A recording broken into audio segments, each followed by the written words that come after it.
Summer always has me thinking about cottages. Whether you own one personally, your family has one that's been around for generations, or you simply rent one for a week, cottages are a place where memories are made. But while summer is a great time to relax and enjoy by the lake, it's also a good opportunity to start thinking about the planning that can keep those memories going for years to come. Hi, I'm Chad Butnary, Senior Wealth Advisor with the Andrews Group at CI Asante Wealth Management. And today I'd like to share a few planning tips for anyone who owns a family cottage.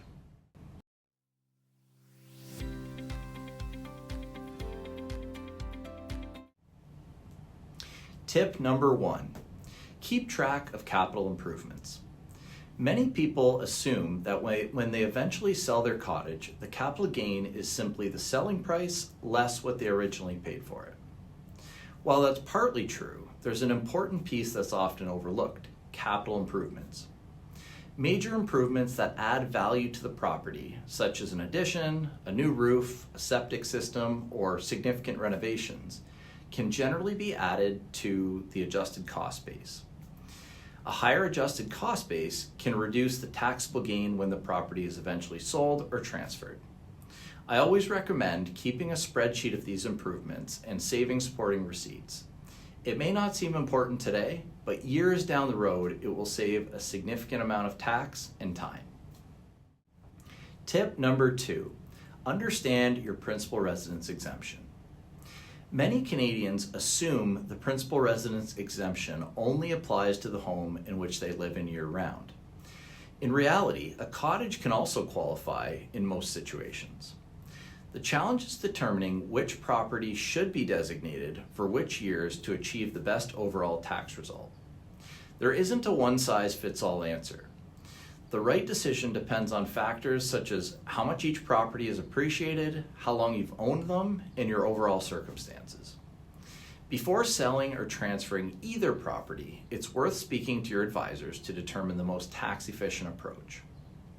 One final point that's worth mentioning here: there's been a lot of discussion over the past couple of years about proposed changes to the capital gains inclusion rate.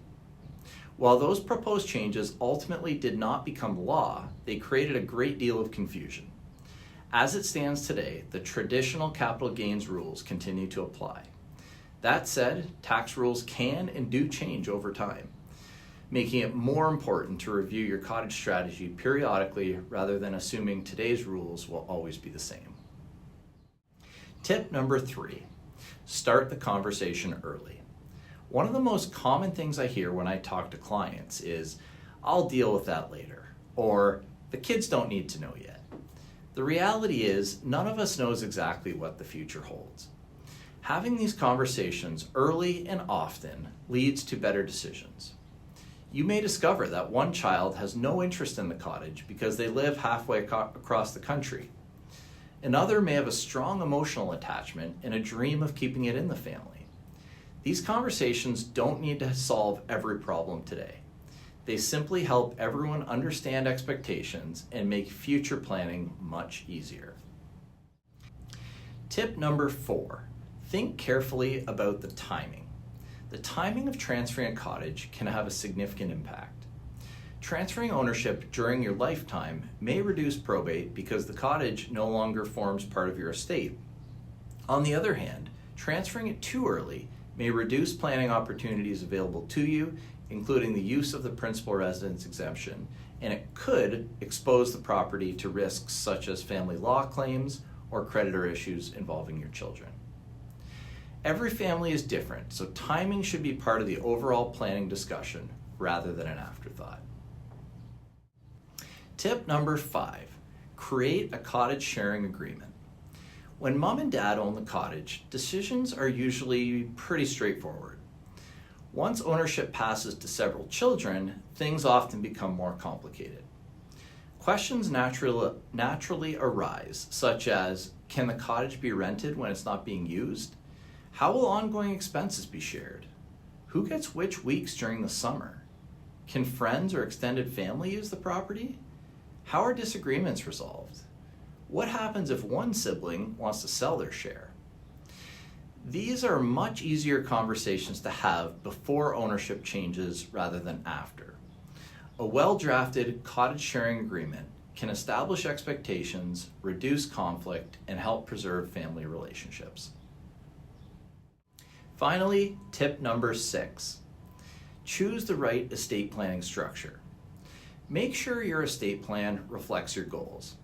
Sometimes the simplest solution is the right one, perhaps leaving the cottage directly to your children through your will.